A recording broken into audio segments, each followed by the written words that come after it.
Hi everyone, welcome back to another episode of the Great English Podcast.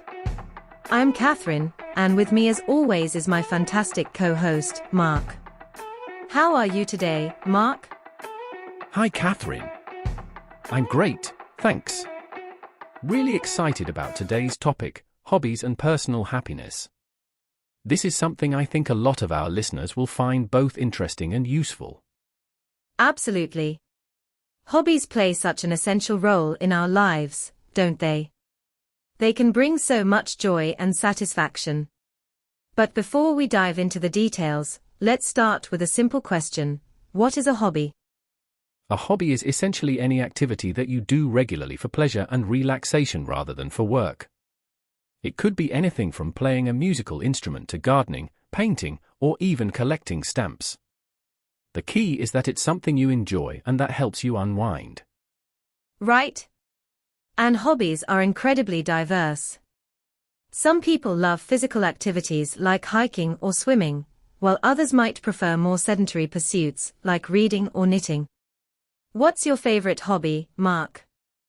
Oh, I have a few, but if I had to pick one, I'd say playing the guitar. There's something really therapeutic about strumming the strings and creating music. How about you, Catherine? I absolutely love painting. There's something so relaxing about putting a brush to canvas and watching a picture come to life. It's a great way to express creativity and take a break from the daily grind. That's fantastic. So, let's explore why hobbies are so important for our personal happiness. One major reason is that they provide a sense of accomplishment. When you complete a project or improve a skill, it gives you a boost of confidence and pride. Exactly. And that sense of accomplishment can spill over into other areas of your life, making you feel more capable and positive overall. Hobbies also offer a great way to connect with others. Joining clubs or groups with people who share your interests can lead to new friendships and social support. Absolutely. Social connections are a huge part of happiness. Humans are social creatures by nature, and having a network of friends and acquaintances can provide emotional support, reduce stress, and increase feelings of belonging. Another big benefit of hobbies is that they help reduce stress. Engaging in an activity you enjoy can take your mind off your worries and provide a much-needed break from the pressures of work or school.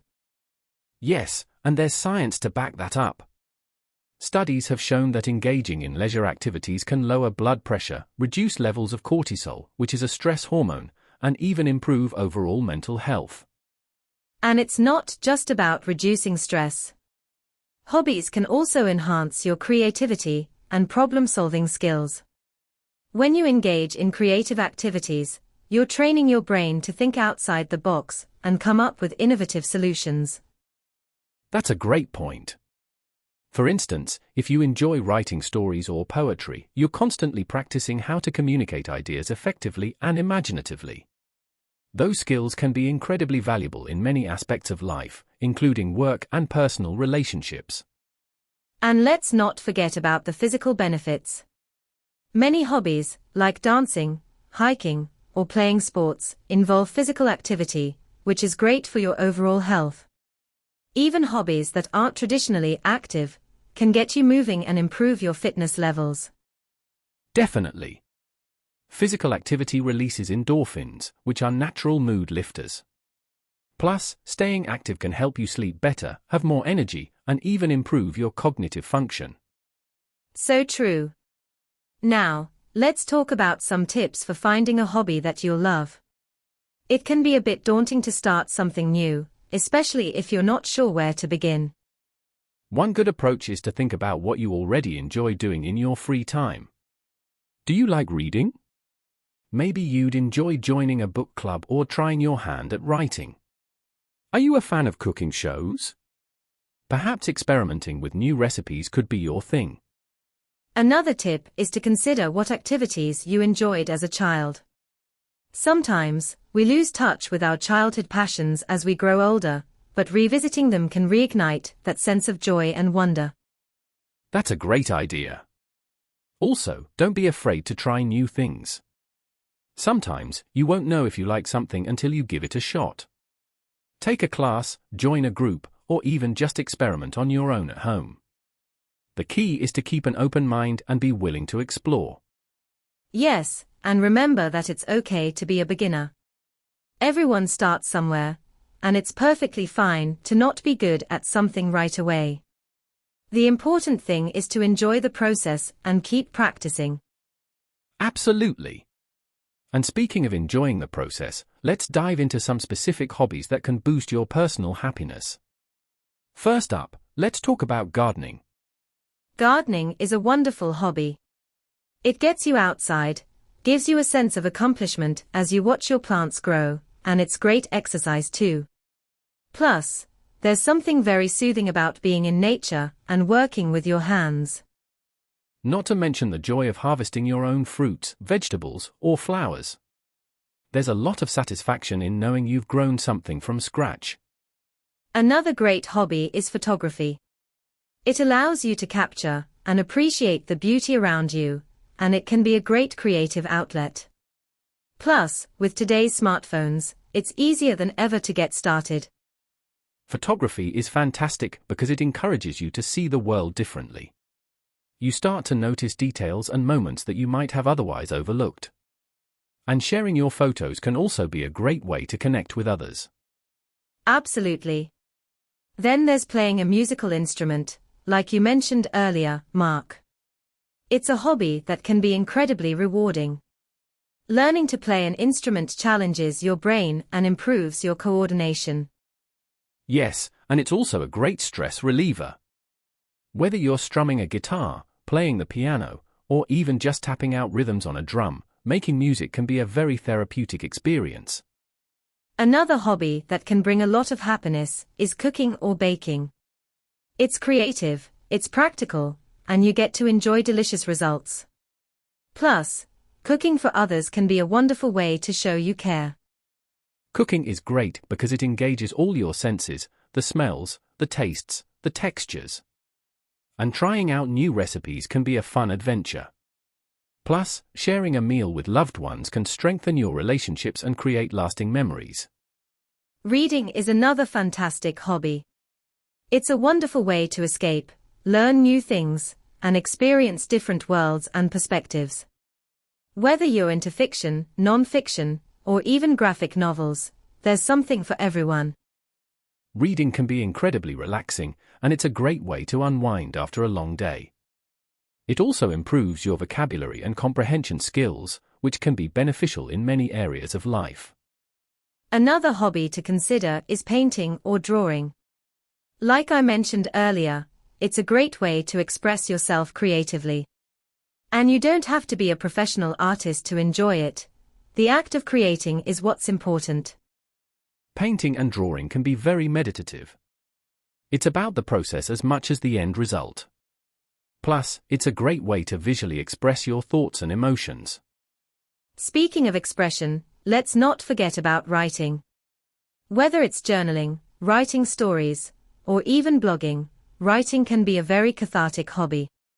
It allows you to organize your thoughts and explore your imagination. Writing is a fantastic way to reflect on your experiences and articulate your feelings. It can also be very empowering to see your thoughts and ideas take shape on the page. Absolutely. Now, for those who enjoy working with their hands, crafting can be a very fulfilling hobby. Whether it's knitting, sewing, woodworking, or even making jewelry, crafting allows you to create something tangible and unique. Crafting is great because it's both creative and practical. You get to make beautiful things, and you can also create useful items. Plus, the repetitive motions involved in many crafts can be very soothing and meditative. Then there's volunteering. While it might not be a traditional hobby, volunteering can bring a great sense of fulfillment and happiness. Helping others and giving back to the community can be incredibly rewarding. Volunteering is a wonderful way to make a positive impact. It can also help you develop new skills and meet like-minded people. Plus, knowing you've made a difference in someone's life can be a powerful boost to your own happiness. Another fun and often overlooked hobby is bird watching.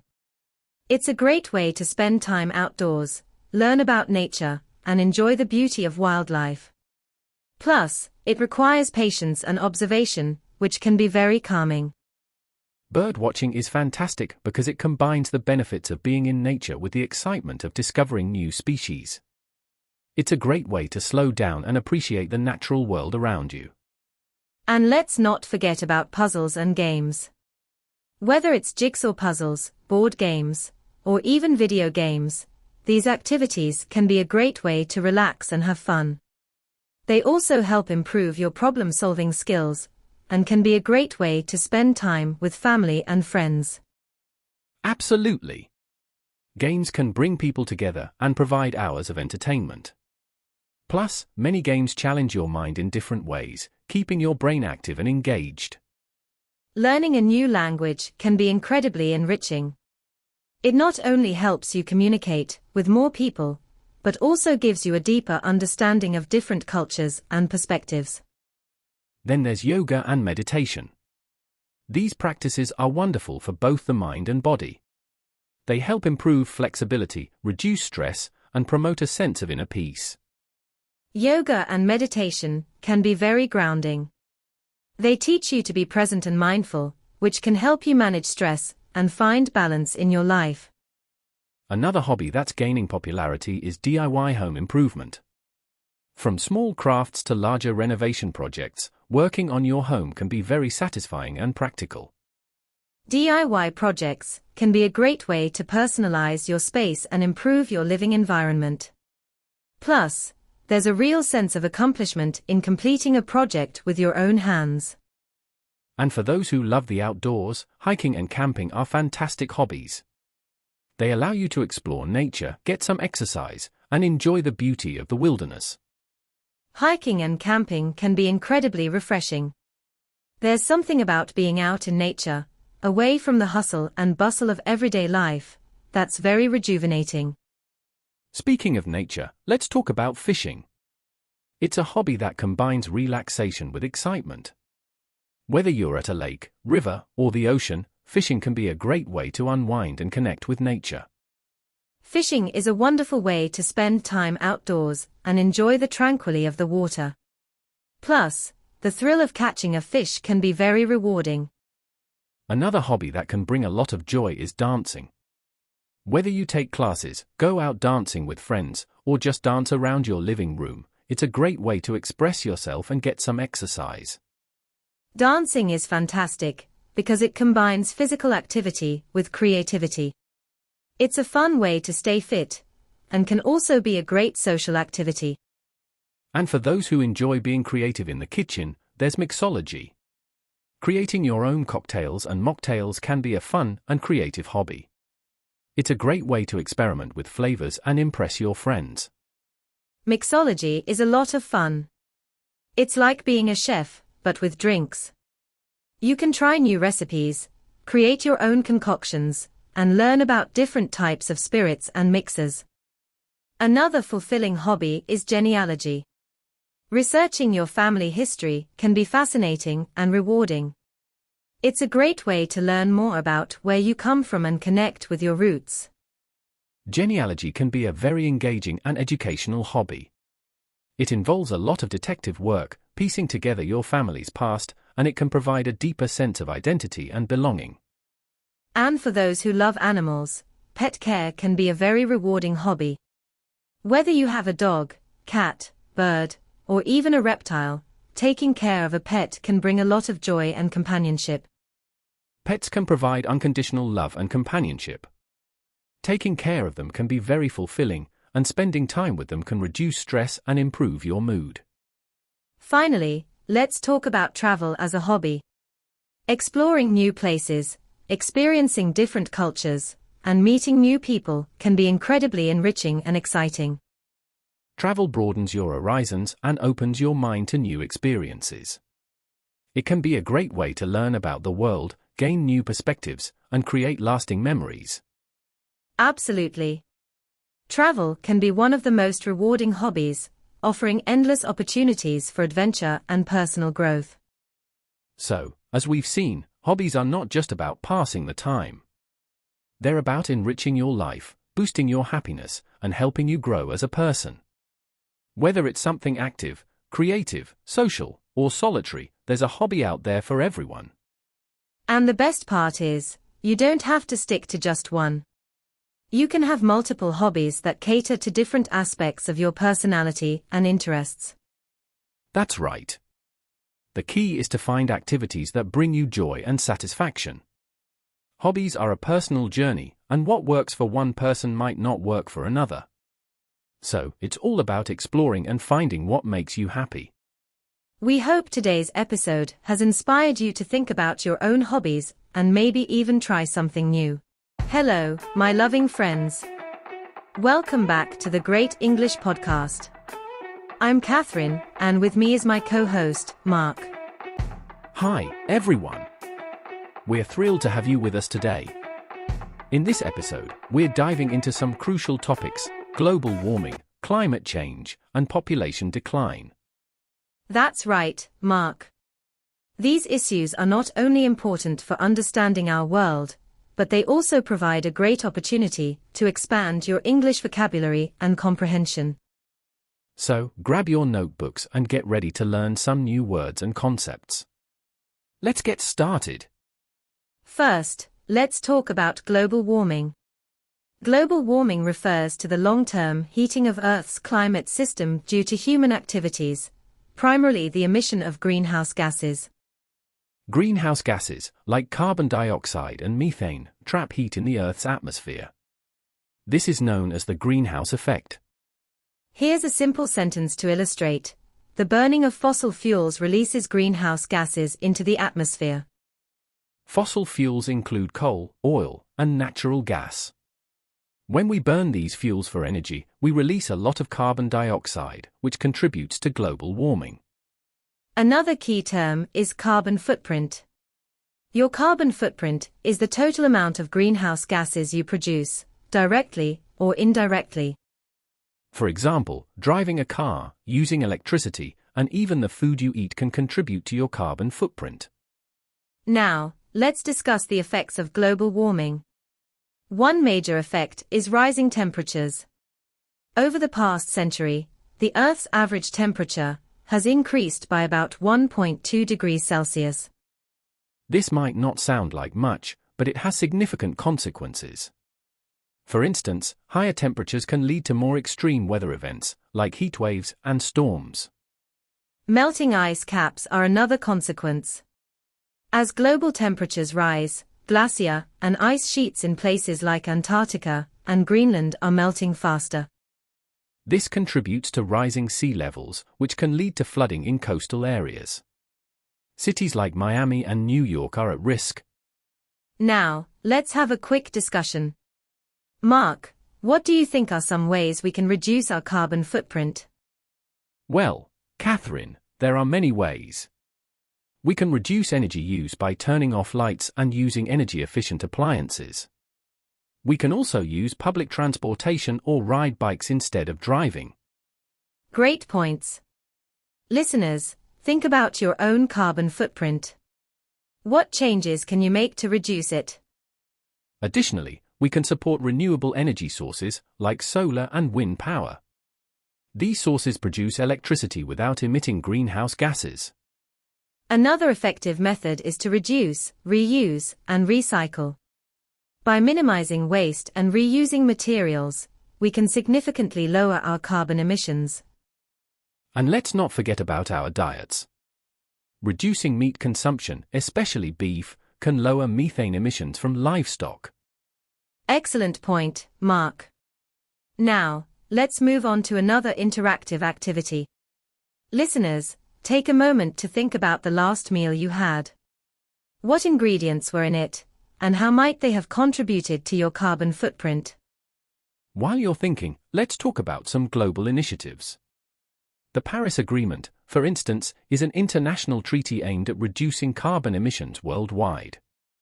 Under this agreement, countries have committed to limiting global warming to below 2 degrees Celsius, with efforts to limit it to 1.5 degrees. This requires a collective effort from governments, businesses, and individuals. Everyone has a role to play in combating global warming. Absolutely. And with that, let's move on to our next segment, climate change. Moving on to climate change. Climate change is a broader term that refers to long-term changes in temperature, precipitation, wind patterns, and other aspects of the Earth's climate. It's important to note that while global warming is a cause of climate change includes a variety of changes, not just warming. For example, some regions might experience more intense rainfall, while others might face prolonged droughts. Let's introduce some key vocabulary: climate, weather patterns, sustainability, and carbon emissions. Climate refers to the average weather conditions in a region over a long period of time. For example, the climate in Brazil is typically hot and humid. Weather patterns are the regular variations in weather that occur in a particular area. For instance, weather patterns in India include the monsoon season. Sustainability is the ability to maintain something at a certain rate or level. For example, sustainable practices ensure that we don't deplete natural resources. Carbon emissions refer to the release of carbon, particularly carbon dioxide, into the atmosphere. Reducing carbon emissions is crucial for combating climate change. Let's discuss the impact of climate change. One major effect is on ecosystems and wildlife. For instance, polar bears are losing their habitat due to melting ice. Another impact is on human health. Extreme heat can cause heat stroke and other health issues, especially in vulnerable populations. Economies are also affected. For example, agriculture can suffer due to unpredictable weather patterns, leading to food shortages. Now, let's talk about solutions and mitigation. What can individuals and communities do to combat climate change? We can reduce our carbon emissions by using renewable energy sources like solar and wind power. Governments can also implement policies to support sustainable practices. Planting trees is another effective way to combat climate change. Trees absorb carbon dioxide and release oxygen, helping to balance the greenhouse gases in the atmosphere. Speaking of solutions, Catherine, have you heard about carbon offset programs? Yes, Mark. Carbon offset programs allow individuals and companies to invest in environmental projects that reduce carbon emissions, effectively balancing out their own carbon footprint. Examples include reforestation projects, renewable energy initiatives, and methane capture from landfills. Another interesting concept is the circular economy. This model focuses on designing products and systems that minimize waste and make the most of resources. In a circular economy, products are reused, repaired, refurbished, and recycled, creating a closed-loop system that reduces the need for new resources. It's a fascinating approach that can significantly reduce environmental impact. Listeners, consider how you can incorporate circular economy principles into your daily life. Now, let's engage our listeners with another interactive activity. Think about the last product you bought. Was it something that could be reused or recycled? How can you make more sustainable choices in the future? While you reflect on that, let's discuss the importance of education and awareness. Understanding climate change and its effects is crucial for driving action. Schools, universities, and community organizations can play a vital role in educating people about sustainable practices and the science behind climate change. And media, including podcasts like ours, can help spread the message and inspire change. Speaking of which, we hope you're finding this information useful and engaging. Remember, every small action counts. Whether it's reducing your carbon footprint, supporting renewable energy, or making sustainable choices, we can all contribute to combating climate change. Let's move on to our final topic for today, population decline. Our final topic today is population decline. Population decline occurs when the number of people in a region decreases over time. This can happen for several reasons, such as low birth rates, high death rates, or emigration. Let's introduce some key vocabulary: demographics, birth rate, aging population, and urbanization. Demographics refer to the statistical characteristics of human populations. For example, demographics can provide insights into the age, gender, and income distribution of a population. The birth rate is the number of live births per 1,000 people in a given year. Japan has a low birth rate, contributing to its population decline. An aging population means that a higher percentage of the population is elderly.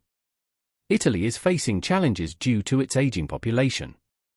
Urbanization is the process of people moving from rural areas to cities. Urbanization can lead to population decline in rural areas. Let's discuss the consequences of population decline. One major impact is on the economy. Fewer people can mean a smaller workforce, which can slow economic growth. Social services can also be affected. For instance, with more elderly people and fewer working-age individuals, there can be increased pressure on the healthcare and pension systems. Education systems might face challenges too. Fewer children can lead to school closures and reduced funding for education. Now, let's talk about potential solutions. Governments can implement policies to encourage higher birth rates, such as offering financial incentives for families with children. Immigration is another solution. By welcoming immigrants, countries can boost their populations and fill gaps in the workforce. Supporting families is crucial. Providing affordable childcare, parental leave, and flexible work options can help increase birth rates. Let's engage our listeners. What are the population trends in your country or region? Have you noticed any effects of population decline? Share your experiences with us. Let's delve deeper into the issue of an aging population. This is a significant concern for many developed countries where the birth rate is low and the life expectancy is high. An aging population can lead to a higher dependency ratio, which is the ratio of the non-working population to the working-age population. This means fewer people are working to support more retirees. It can strain public services like healthcare and pensions, and it can also impact economic productivity. Countries like Japan and Germany are already facing these challenges. They are implementing various strategies to cope, such as promoting immigration and encouraging higher birth rates. Another aspect to consider is the social impact. With fewer young people, communities can feel the loss of vibrancy and innovation that younger generations typically bring. To counter this, some countries are investing in technology and automation to maintain productivity levels despite a shrinking workforce. We hope today's episode has given you valuable insights and expanded your English vocabulary. Remember, every small action counts towards making a positive impact. Thank you for joining us today. If you found this episode helpful, please like, share, and subscribe to our podcast. And don't forget to leave your comments and suggestions. We'd love to hear from you. Until next time, keep learning and stay curious. Goodbye. Goodbye, everyone.